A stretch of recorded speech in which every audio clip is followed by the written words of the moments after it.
তো এসিগুলো পরিষ্কার করার জন্য আমরা মূলত জেট পাম্প ব্যবহার করে পানি স্প্রে করব। কি প্রক্রিয়ায় আমরা পানি স্প্রে করে ইভাপোরেটর কয়েল বা ইনডোর কুলিং কয়েল পরিষ্কার করে থাকি সেগুলোই আপনাদের সাথে শেয়ার করব। আশা করি আপনারা সঙ্গে থাকবেন।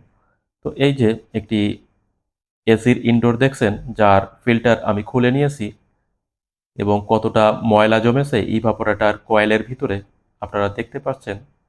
এবং পেছনের সাইডে যে কয়েল থাকে, এই কয়েলটায় প্রচুর পরিমাণে ময়লা জাম হয়ে যায়।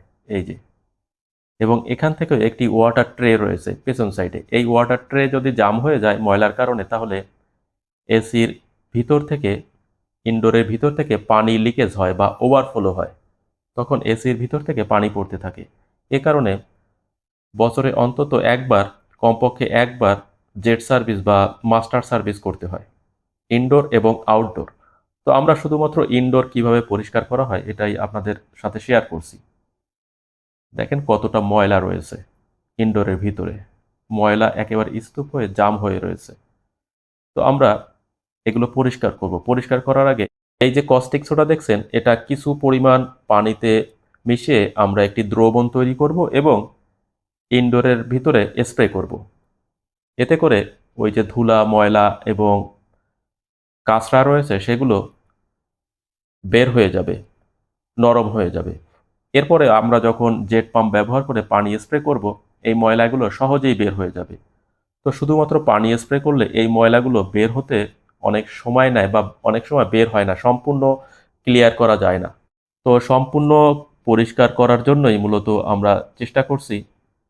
দেখেন কতটা ময়লা রয়েছে, আপনারা নিজেরাই দেখুন।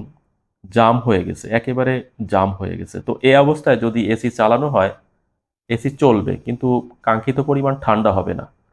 এবং যখন রুম টেম্পারেচার অনুযায়ী কাঙ্ক্ষিত পরিমাণ টেম্পারেচার তৈরি করতে পারবে না, তখন কম্প্রেসার প্রচুর পরিমাণে চলবে, বিদ্যুৎ খরচ বেশি হবে। যেহেতু কাঙ্ক্ষিত পরিমাণ ঠান্ডা করতে পারবে না, চেষ্টা করবে ঠান্ডা করার। ইনডোরের সাথে যে সেন্সর দেওয়া রয়েছে, রুম সেন্সর, সেটাও মূলত টেম্পারেচার কাঙ্ক্ষিত না হওয়ার কারণে সিগন্যাল দেবে এবং কম্প্রেসার অধিক সময় চলবে। তো কম্প্রেসার বেশি সময় চললে কম্প্রেসার বা মেশিনের আয়ু কমে যায়। ব্যবহারজনিত কারণে মেশিনের যে আয়ু কমে যায় বা আয়ু ক্ষয় হয় এবং বিদ্যুৎ বিল বেশি খরচ হয়। এ কারণে বছরে অন্তত একবার, যেখানে ডাস্ট এরিয়া, বেশি পরিমাণে ডাস্ট জমে, সেখানে অন্তত দুবার জেট সার্ভিস করাতে হয়। তো আমরা কস্টিক সোডা পানিতে মিশিয়ে ইভাপোরেটর কয়েলের ভিতরে দিয়ে দিচ্ছি, আস্তে আস্তে দিয়ে দিচ্ছি। তো এই যে কস্টিক সোডা, এটা মূলত প্রচণ্ড পরিমাণে চুলকায়, ত্বকের জন্য ক্ষতিকর, এটা হাত দিয়ে ধরা যায় না। দেখেন আমরা আস্তে আস্তে কুলিং চেম্বারের ভিতরে কস্টিক সোডা দিয়ে দিচ্ছি। তো কী পরিমাণ ময়লা বের হয় এটা আমি আপনাদের দেখাবো। কস্টিক সোডা দেওয়ার ক্ষেত্রে একটু লক্ষ্য রাখতে হবে যাতে কস্টিক সোডার পরিমাণ অধিক বেশি না হয়, তাহলে আরও ক্ষতি হবে। দেখেন ফেনার সাথে ময়লা বের হয়ে আসছে। তো কিছুক্ষণ অপেক্ষা করলে এই যে ময়লাগুলো, এটা গলে যাবে এবং নরম হয়ে যাবে। এরপরেই মূলত পানি স্প্রে করতে হবে। ওই যে দেখেন কস্টিক সোডার কারণে ময়লাগুলো আস্তে আস্তে বের হয়ে আসছে এবং রানার ফ্যানের ভেতর থেকে ফেনা বের হয়ে আসছে। তো প্রথমে আমরা ওয়াটার ব্যাগ পরিয়ে নিয়েছি, একটি প্যারাশুট কাপড়ের ওয়াটার ব্যাগ পরিয়ে নিয়েছি যাতে ঘরের ভিতরে এই নোংরা পানিগুলো না পড়ে বালতিতে জমা হয়।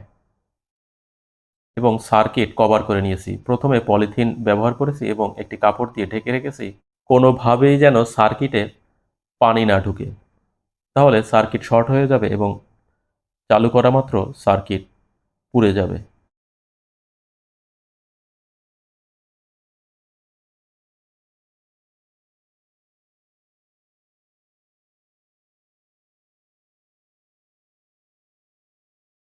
ইনডোরের যে প্যানেলগুলো রয়েছে সেগুলো আমরা পরিষ্কার করে দিচ্ছি। এ পর্যায়ে আমরা স্প্রে করছি, পানি স্প্রে করছি। তো আরেকটি এসির ইনডোরে আমরা কস্টিক সোডা প্রয়োগ করব, সেটাও আপনারা দেখতে থাকুন। সেখান থেকে বেশি পরিমাণে ময়লা বের হবে এবং দেখা যাবে। তো আমরা হালকা প্রেসারে পানি স্প্রে করে ভিতরে যে ময়লা রয়েছে সেটা বের করে দিচ্ছি। এই ওয়াটার ব্যাগের ভিতর থেকে কিছু পানি বের হবে, বালতিতে জমা হবে ময়লা পানি, এবং বাদবাকি ময়লা পানি ড্রেনেজ পাইপের মাধ্যমে বাহিরে বের হয়ে যাবে ড্রেন পাইপ দিয়ে। তো এখানে একটি বিষয় আপনাদের সাথে শেয়ার করতে চাই। আমি খেয়াল করলাম এই যে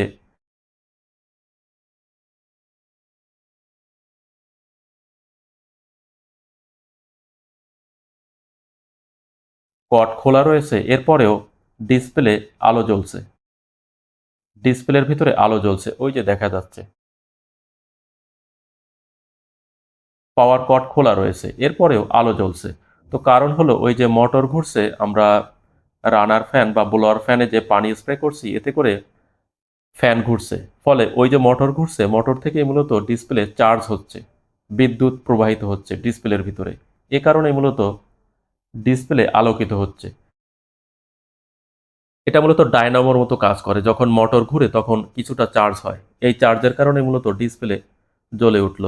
তো দেখেন আরেকটি এসি আমরা এর ইনডোরের কয়েলের ভিতরে কস্টিক সোডা প্রয়োগ করেছি, এবং কতটা ময়লা রয়েছে সেটা দেখা যাবে। ময়লার পরিমাণ আপনারা দেখতে পাবেন। এই যে দেখেন ময়লা ঝরে ঝরে পড়ছে, ওই যে কালো কালো ময়লা পড়ছে।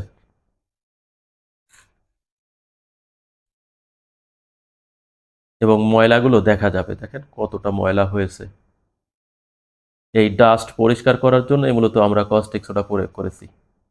তো ক্যাসেট এসির ক্ষেত্রে আমরা কস্টিক সোডা প্রয়োগ করি না, সেখানে আমরা প্রথমে ফোম স্প্রে করি।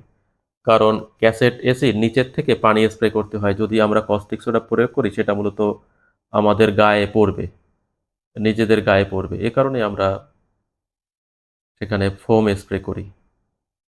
তো দেখেন কতটা ময়লা জমা হয়েছে, এবং এই ময়লাগুলো জেট পাম্পের মাধ্যমে আমরা স্প্রে করব তখন বের হয়ে আসবে। ওই যে দেখেন ময়লা জমা হয়েছে, কতটা ময়লা ভিতরে ছিল। এই ময়লাগুলো মূলত ব্রাশ বা অন্য কোনো পানি স্প্রে করে পরিষ্কার করা যায় না। তো স্বাভাবিক পানি স্প্রে করে এই ময়লাগুলো বের করা যায় না, জেট পাম্প ব্যবহার করতে হয়, যেখানে পানির প্রেশার বেশি থাকে। ওই পানির প্রেশারের সাথে আমরা যেহেতু কস্টিক সোডা দিয়েছি, এই ময়লাগুলো দুর্বল হয়ে গেছে, নরম হয়ে গেছে। এখন আমরা পানি স্প্রে করলে এই ময়লাগুলো বের হয়ে যাবে। পেছন সাইডে যে ময়লা রয়েছে সেখানেও আমরা কস্টিক সোডা প্রয়োগ করেছি। এবং ময়লা কতটা রয়েছে আপনারা খেয়াল করুন, ভিতরে ময়লা ডাস্ট জমা হয়েছে। এই ডাস্টগুলো মূলত ধীরে ধীরে ভিতরে জাম করে দেয় এবং জেলি আকারে জমা হয়, বা শ্যাওলা ভিতরে শ্যাওলার মতো জমা হয়। তো যখন বাতাস ফ্লো করতে পারে না, তখন মূলত কাঙ্ক্ষিত পরিমাণে ঠান্ডা হয় না। এই ময়লার কারণে মূলত কুলিং কয়েলের ভেতর থেকে বাতাস ফ্লো হয় না, বাতাস প্রবাহিত হতে পারে না, ফলে রুম টেম্পারেচার অনুযায়ী কাঙ্ক্ষিত পরিমাণ ঠান্ডা করতে পারে না।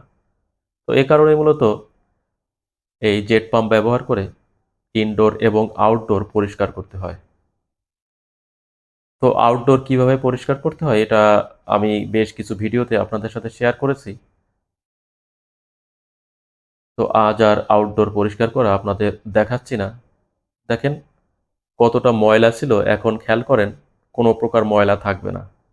পানি স্প্রে করে আমরা ময়লাগুলো ক্লিয়ার করে দিচ্ছি, ডাস্টগুলো পরিষ্কার করে দিচ্ছি, এবং রানার ফ্যানে যে ময়লা থাকে সেটা আমরা পানি স্প্রে করে পরিষ্কার করে দেব। খেয়াল করুন কুলিং চেম্বারগুলো পরিষ্কার হয়ে গেছে, কুলিং পাইপগুলো দেখা যাচ্ছে।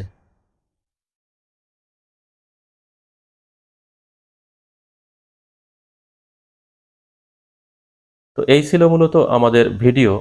এখানে আমরা বেশ কয়েকটি এসির ইনডোর পরিষ্কার করে আপনাদের সাথে শেয়ার করেছি। তো আগামী ভিডিওতে আরও কিছু বিষয় আপনাদের সাথে শেয়ার করব ইনশাল্লাহ। আশা করছি ভিডিওগুলো আপনাদের ভালো লাগবে এবং আমাদের সাথেই থাকবে।